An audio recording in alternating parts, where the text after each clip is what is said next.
Encore une fois, la baraque donna l'impression qu'elle se soulevait sur elle-même, pour mieux s'abattre. Encore une fois, ils furent sidérés que ça réussisse aussi bien, mais cette fois, ils prirent le temps de planter sur le tas de gravats une pancarte avec le slogan peint rouge sur blanc « Recevez des nouvelles du collectif sauvage ». Et ils publièrent quelques jours plus tard sur les réseaux le contenu de leurs revendications.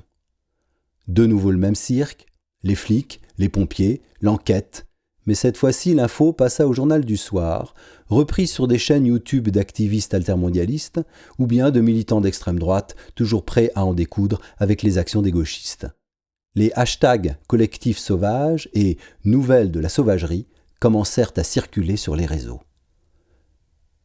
Mais tout vraiment s'accéléra quand la troisième baraque sauta.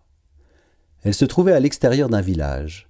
L'un des membres du collectif connaissait par des relations lointaines le propriétaire, un agriculteur qui répandait toute l'année sur des hectares de terre des tonnes de produits chimiques pour faire pousser des céréales qu'il vendait sur les marchés internationaux.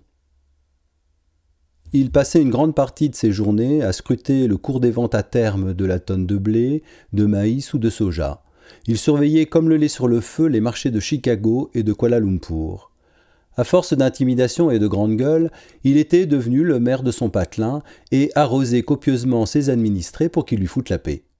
Sa petite entreprise avait si bien marché qu'il avait fait fortune et continuait son entreprise de destruction du vivant en bétonnant toute une parcelle de terre arable dans le seul but de bâtir une magnifique propriété de style rococo avec parking pour ses tracteurs au bout d'une allée goudronnée.